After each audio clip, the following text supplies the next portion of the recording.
So now that the World Cup draw has taken place, what's next for the 48 nations that have been placed into their 12 groups? First comes the group stage. The 4 teams in each group will play a round robin. 3 matches in total, with the top 2 teams from each group advancing to the knockout stage. 8 of the 12 third-place teams will advance as well based on tiebreaker rankings. The group stage will run from June 11th to June 27th. A 32-team knockout stage will then follow, with matches spanning for the next 3 weeks, starting on June 28th, as they advance round by round by round to the World Cup final on July 19th.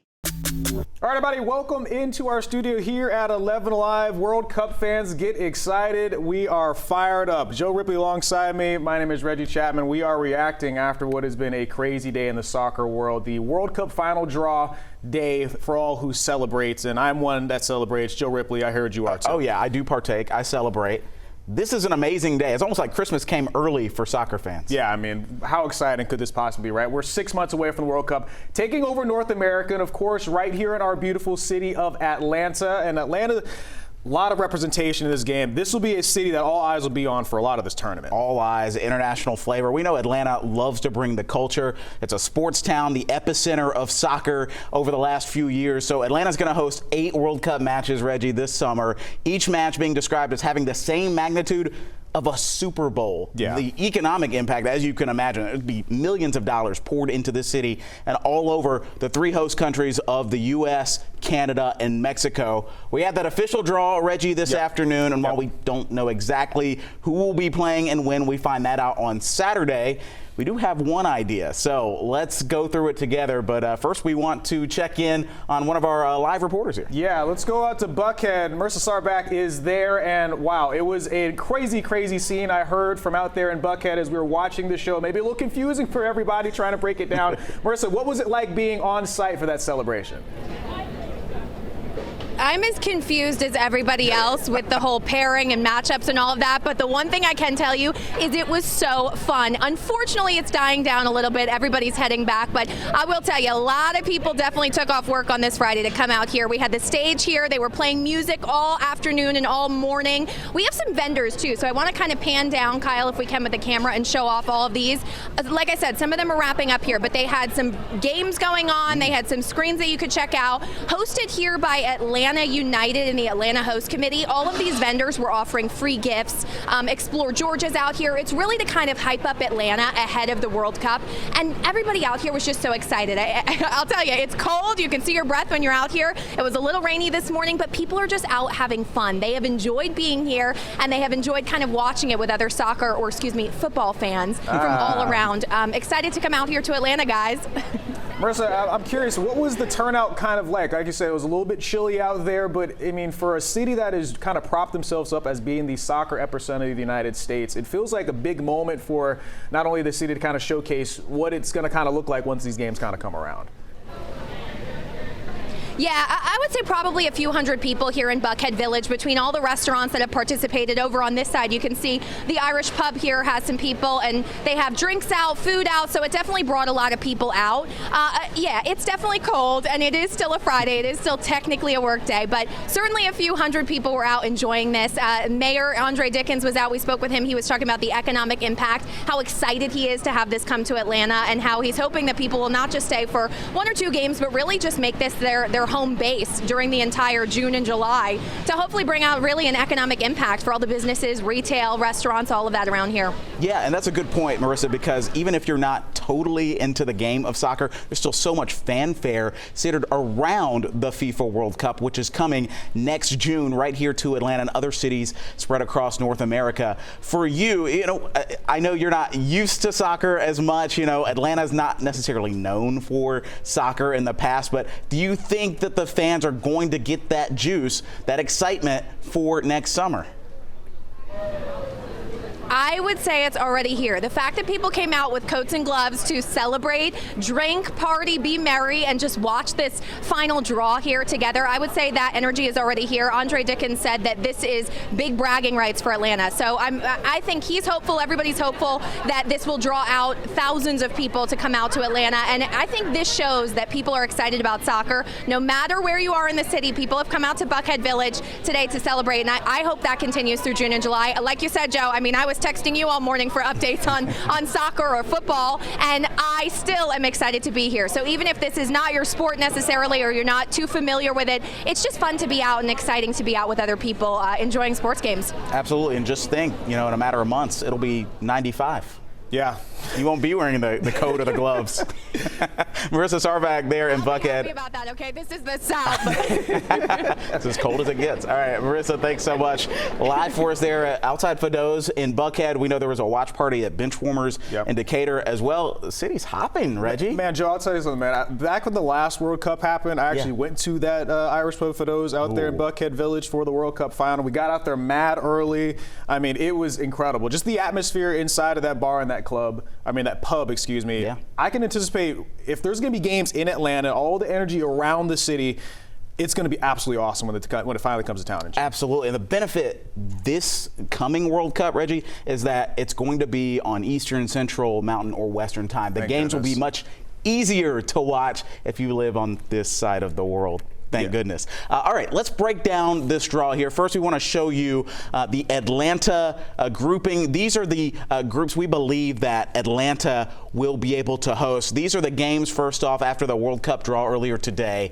We've got Monday, June 15th. That is the first match that will come through Atlanta. The World Cup starts on June 11th. Featuring Mexico and South Africa. That will be in Mexico, but Atlanta will host its first game at the Benz on Monday, June 15th. Atlanta will also host a game on Thursday, June 18th, Sunday, June 21st, Wednesday, June 24th, and Saturday, June 27th. So 5 group stage matches, Reggie. 2 knockout rounds, 1 semi. The Benz is going to be hopping for the World Cup. Yeah, we got a lot of, we get all these incredible dates, right? You can recognize Atlanta is recognized as one of the major hubs of soccer in this country because of how many matches. We're getting 8 different matches, right? So after you go through those group round games, you get to the round of 32. Atlanta hosting a match on July the 1st, also on Tuesday, July the 7th. But Wednesday, July 15th is the big one, a semifinal. That match, like we mentioned, all these games are going to feel like Super Bowls.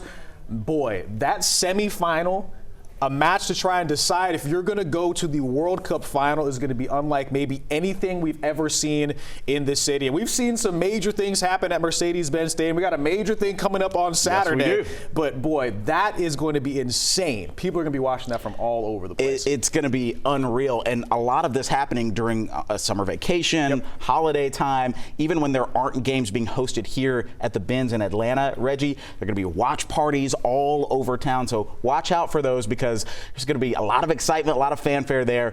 Let's take you now to see, I believe we have the groupings.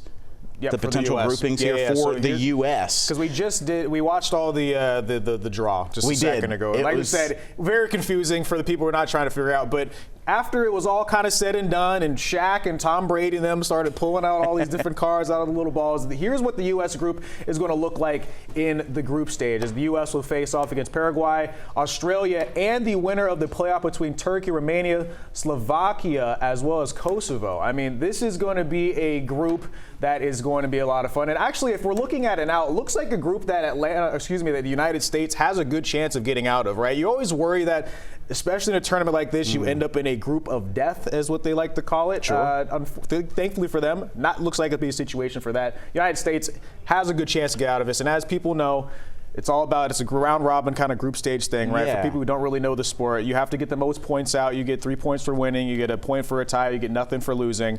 And if you try and get out of this group, the top 2 teams will get out of this group to be able to get into the round of 32 and kind of move on. And there is a chance for the 3rd team in that group to move on to the knockout rounds, but a little math has to happen, a little help has to happen for them to get through. But I think each one of these games against those opponents there for the U.S., Paraguay, Australia, and the winner of that European playoff there, Reggie, it is possible. I think the U.S. could go through. There will be some competitive games, some tough games. The U.S. have played Paraguay, who has Atlanta United star Miguel Almiron playing for them. Be awesome. You talk about the Aussies there; they always bring it. So I think the U.S. does have a good shot of getting through. Hopefully, we can see them in Atlanta, but right now, early on, it is unlikely that Team USA will play here in Atlanta. We do know that Team USA, their opening match is going to be June 12th in SoFi Stadium against Paraguay. So they get to open the World Cup on June 12th, at least for Team USA side, against Paraguay in SoFi Stadium in Inglewood. We'll also see some of the other games from that group played in Seattle, which, like I said, I mean, I think the United States is so ready for this moment, North America in general, because you've got all these incredible football stadiums hosting football games, and I think the world will see. They always, if you know about the NFL, you know how crazy these stadiums are. I think both those sites can be really awesome sites, but I'm a little biased. But I think the best sites will be right here in Atlanta, right? I think Mercedes-Benz Stadium is the best stadium that we have here in our country. And thankfully, like we said, 8 different matches coming. And while we don't know necessarily who will be playing, we have a pretty good idea about who could be playing in these matches here in Atlanta, right? So we'll learn exactly who's going to be playing here on Saturday, but here are the 4 teams in Group H that could be potentially playing here: Spain, Cabo Verde, Saudi Arabia, and Uruguay. Any of those teams that you're looking forward to potentially seeing here? You know, I would love to see Spain. They always bring a juggernaut of talent.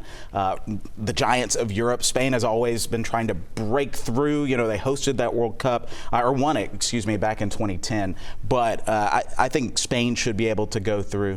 June 15th and June 21st, we understand, are when those games will be here in Atlanta. We're still waiting until Saturday to learn which team specifically, but you love Spain getting out of this group. The second team that comes out of this group could be really interesting. I think the Saudis have been really building their program. They're hosting a World Cup in 2034, if you can count out that far. Yeah, I know. Uruguay, though, you know, Sergio Aguero and company, I think that, you know, they've got a lot to prove, kind of the little brother of South America. You think of Brazil, you think of Argentina, you think of Colombia, but, you know, Uruguay might have something to say out of this Group H, and we could see them right here in Atlanta. All right, how about this, man? We also have Group A coming in here on June the 18th. That group has some awesome potential teams as well. We know all about Mexico. That's a group that comes to Atlanta, or has been coming to Atlanta for years when they do their Mexico tour.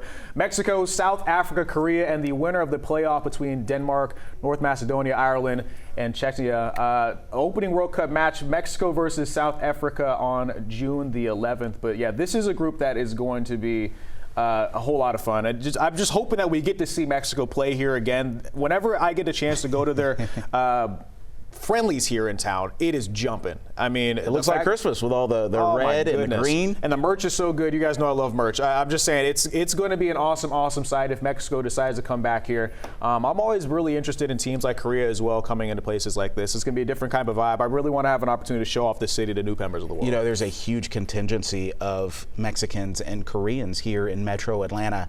I am really interested to see how much they come out and support their teams, not actually just in the games, but as we were talking with Marissa, you know, outside at the watch parties, the fanfare fests, and all the events out here.